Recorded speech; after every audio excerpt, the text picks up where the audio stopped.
new babe. What's good, TMG fam? It's your boy Ellen. I'm back with another reaction. How y'all feel? Welcome back to the channel. Salute. So listen, man, next up on Strange Things Caught on Camera, right? We got 9 real-life horror stories that will probably ruin your day. So you know how we get down. We got to set the mood, cut the lights out, shut the door, close the blinds, curtains, all of that. Get it completely pitch black. If it's still daylight where you are, then wait a little while before you watch the video. Then you got to set the mood. Mood is important when watching some of these videos, man. Because one thing I like about when you watching like scary movies and different things like that, right, is when you sit in there and you're at like this critical moment in the movie, right? And it's quiet, the score of the music of the movie is playing, it's setting the scene, and then something in the house move, maybe a plate move in your house or something, and it startled you. You're like, what was that? You know what I'm saying? Or a creak or something happened. So you gotta treat it the same way, man. When you watch these videos, you gotta set yourself in that mood, bro. I'm telling you, man. You know what I mean? But I say all of that, and it's daylight right now. You know what I'm saying? You know what I mean? Because it's hard for me to record sometimes at night. You know what I mean? It's certain situations. But for you to watch it, definitely watch it at night. All right, so let's check this out, man. Here we go. Big warning at the beginning.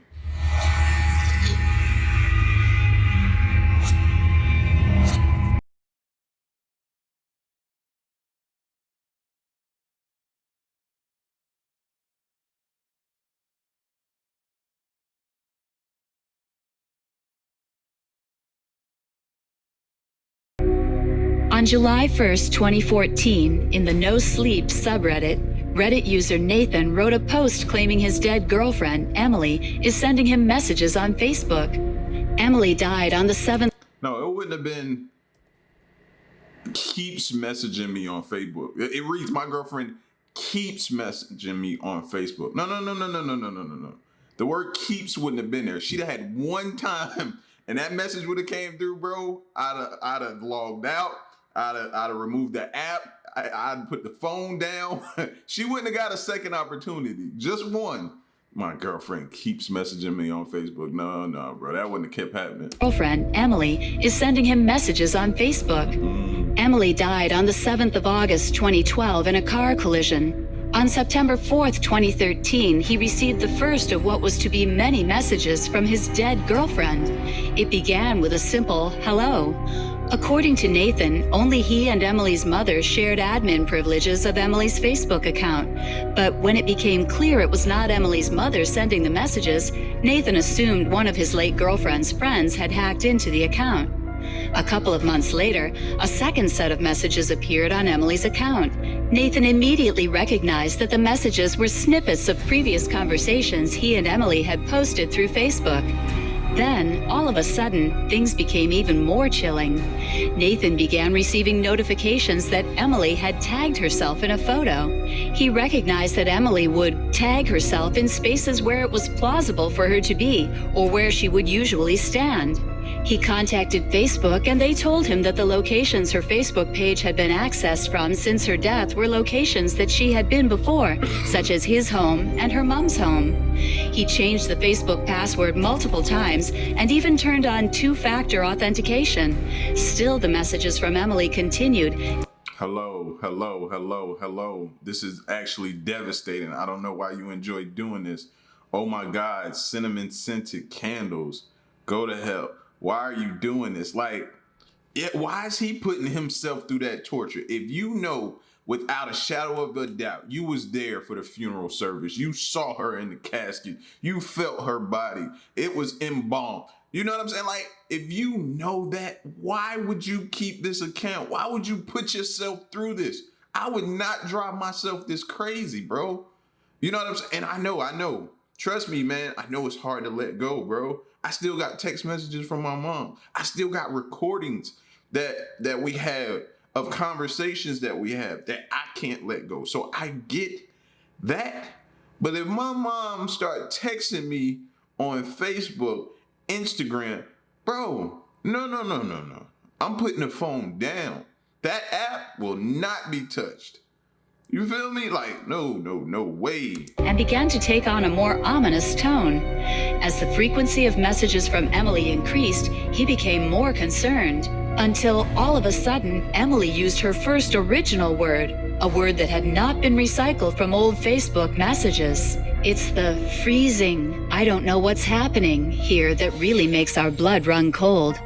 Finally, Nathan memorialized Emily's page in effect, closing down access to the Facebook account.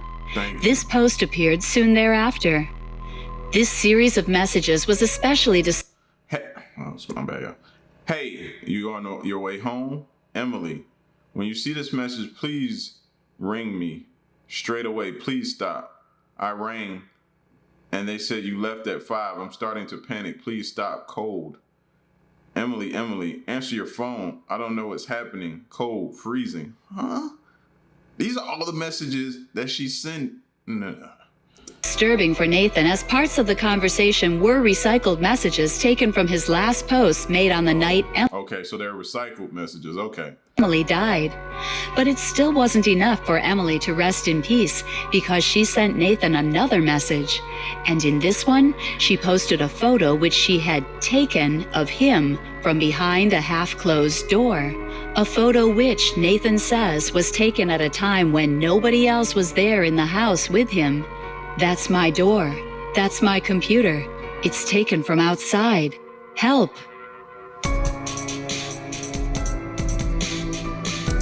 Yeah, that's crazy, man. You know what I'm saying? I don't think it's her reaching to him. I think it's somebody that's done hacked her account. Somebody that probably knows them, knows of their story. Clearly, it got to be somebody who, you got to, at that point in time, you got to, all right, now, who knows where I live? You got to start narrowing in on these people. And you would think Facebook would be able to help you kind of pinpoint where this is coming from. You know what I'm saying? Like, it's got to be more that they can be able to do. And if not, then we need to start looking at their platform and saying, okay, if people can take over their platform like this, and it has all my information, it has this stuff in it, like, what are we doing here?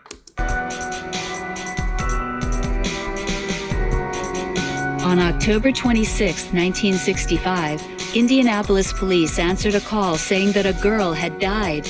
The caller was a teenage boy who sounded very nervous and directed the police to the address 3850 East New York Street. When the cops got to the dingy, run-down, clapboard home, they found the emaciated, dead body of 16-year-old Sylvia Marie Likens. She was covered with bruises and small wounds, later revealed to be cigarette and match burns that numbered over 100. There were also large areas where the outer layer of skin had peeled off. Sylvia also had a large numeral 3 branded on her chest. However, the most remarkable injuries by far were the words in block letters that had been burned directly onto her stomach.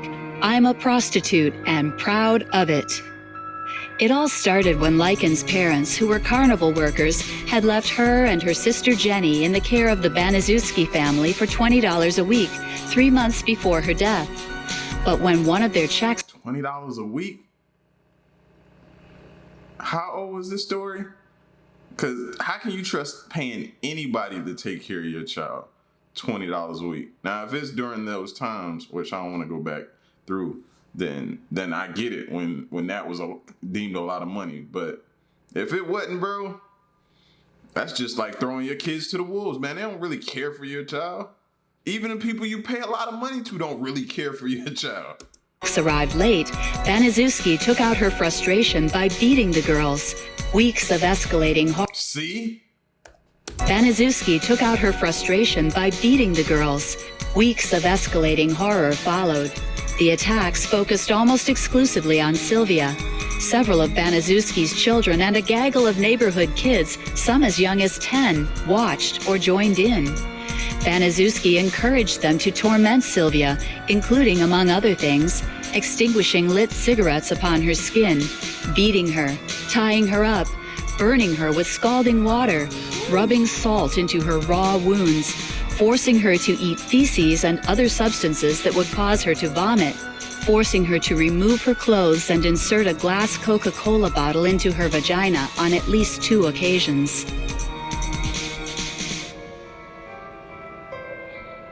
And this is why some people elect not to send their kids to people's houses, or, you know what I mean? Especially when they're young, and some kids aren't able to tell you what went on or what took place.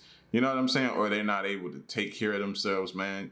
That's how, and I like to think that your firstborn, your first child that you have, bro, you are so overprotective. You know what I'm saying? This parent thing is new to you. So you're not really doing a whole lot of leaving your kid with everyone. Now, the second one, you're a little bit more lax. The third one, even more lax. The fourth and the fifth one is just like, hey, fam, just take them. Just come get them, take them. You know what I'm saying? You're a little bit more lax, but you, in all honesty, you got to be careful, man. You don't know who you leaving your kids with these days.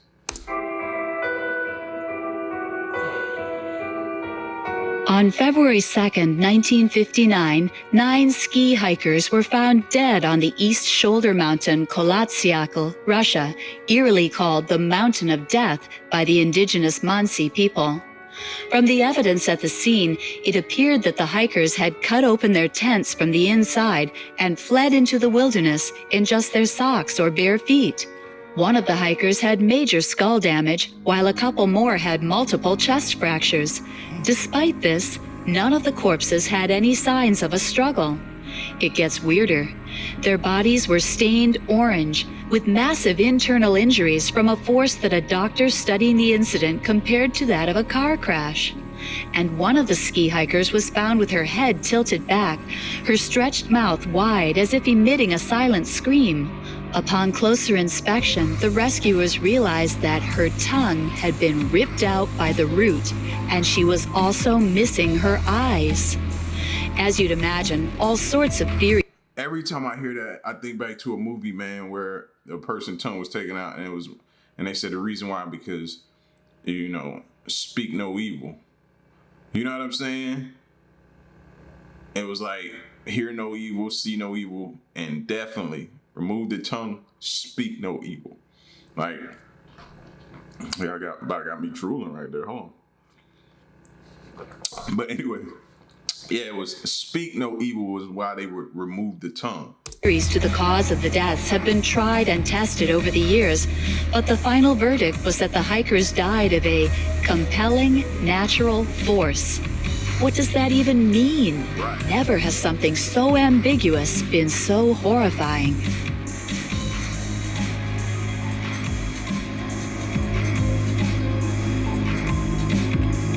There's always that moment of dread when you stick one foot out from under your covers as you envisage a paranormal activity-style death being dragged down the stairs. You have an instinctive worry with what's under your bed from a young age, even though nothing has ever been under there. One particularly disturbing case was in 2003 when a guest noticed a foul smell in his room at the Capri Motel, Kansas City, and complained to staff. After 3 nights of opening windows and no doubt gallons of Febreze, the stench would not leave, causing the poor guest to vomit in the room. When cleaning crew began shifting furniture to clean the puke, they found the decomposing corpse of a man wearing only a nun's wimple and fishnet stockings. To repeat, he slept in that bed for 3 nights. What the?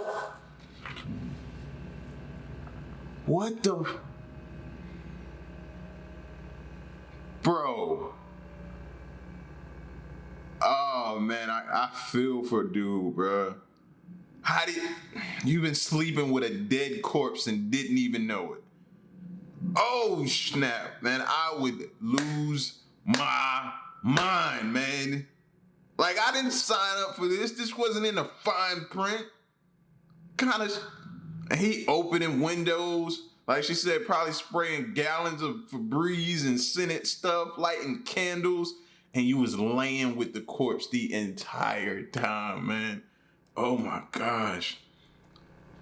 The poor guest to vomit in the room. When cleaning crew began shifting furniture to clean the puke, they found the decomposing corpse of a man wearing only a nun's wimple and fishnet stockings. To repeat, he slept in that bed for 3 nights. Like, at that point, what do you do? When they come back and tell you, sir, we regret to inform you that there was a body in the room with you. Like, there's no antiperspirant, there's no soap, there's nothing that can wash that off of you, man. Like, you were forever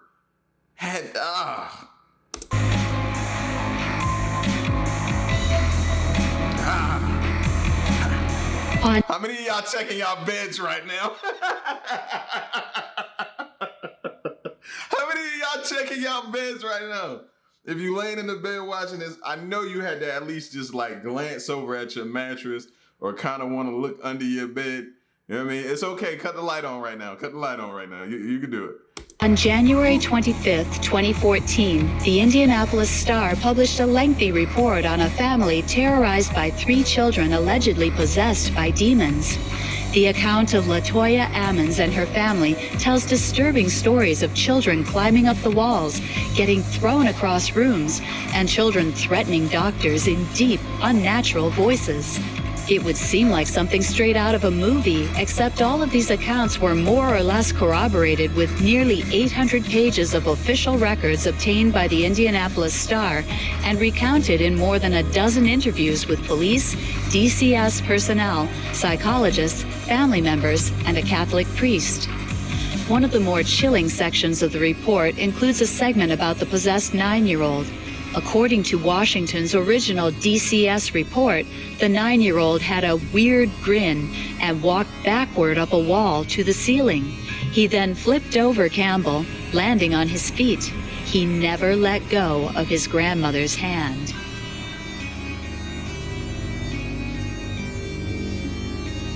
Walked backwards up a wall. Yeah. Play that out in your mind. It's sicker that way. Play it out in your mind. Backwards, walk backwards up a wall. On September 12, 2008, 2 trains collided in the Chatsworth district of Los Angeles, killing 25 people in the crash. One of the passengers on board was Charles E. Peck, who was traveling from Salt Lake City for a job interview in LA. His hopes were high on landing the job as his fiancée, Andrea Katz, lived in California, and he planned to marry her if he was hired. During the next 11 hours, Peck's mobile phone sent numerous calls to his fiancée, son, brother, stepmother, and sister. Overall, his loved ones received a total of 35 calls. However, each time they answered, they only heard static.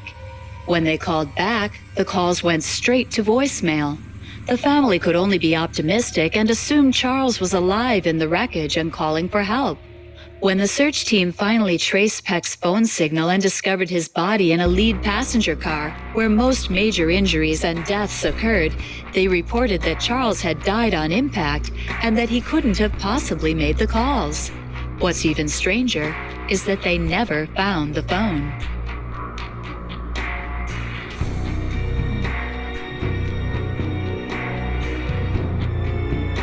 On the night of March 31st, 1922, the 6 residents of Hinterkaifeck, a small farmstead in Germany, were murdered with a mattock. The victims were Andreas and Cecilia Gruber, their widowed daughter Victoria, her children Cecilia and Josef, and the maid Maria Baumgartner. The Grubers' earlier maid left the family 6 months earlier, having claimed the home was haunted. And days before the murder, Andreas told neighbors he'd discovered a strange set of footprints in the snow leading from the forest to the home, but not back. He'd also heard footsteps in the attic, and a set of keys went missing.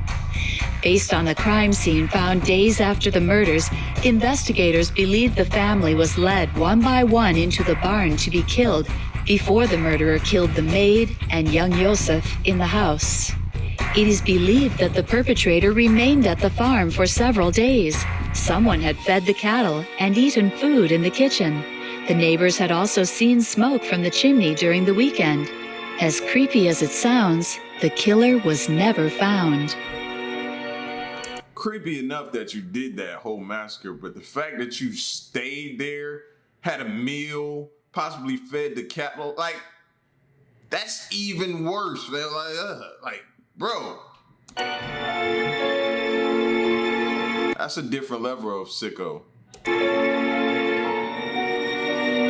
Jack Froist died of a heart arrhythmia in June 2011 at the age of 32. Tragic, but nothing unusual about the story, yet. In November the same year, Jack's friends each received an email from his account, signed with his name. His friends and family are adamant no one knew his passwords. One email implored his friend to clean his attic, which related to a private conversation the two had had shortly before his death. An email to his cousin read, "I knew you were going to break your ankle," an injury that had occurred just a week before the email arrived.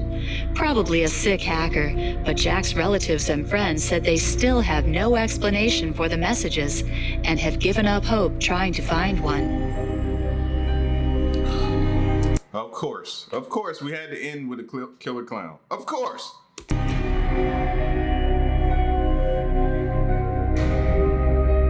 Probably the most notorious Gacy.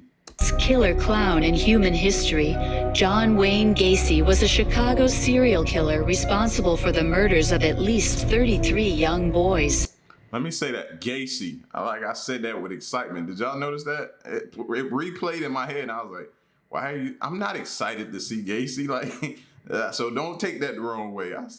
It just when it replayed, it just didn't seem right. He buried most of the bodies in the crawl space of his house, in his yard, and when he started to run out of space, he dumped them in a nearby river. As Pogo the Clown, Gacy performed at children's parties during his time off from working as a building contractor. In 1972, he brought a teenage boy named Timothy McCoy to his house and killed him. He would go on to lure dozens more to his home, then torture, rape, and murder them. He was later caught in 1978. Imprisoned for life, he started a second career as a painter, creating images of himself in full clown makeup.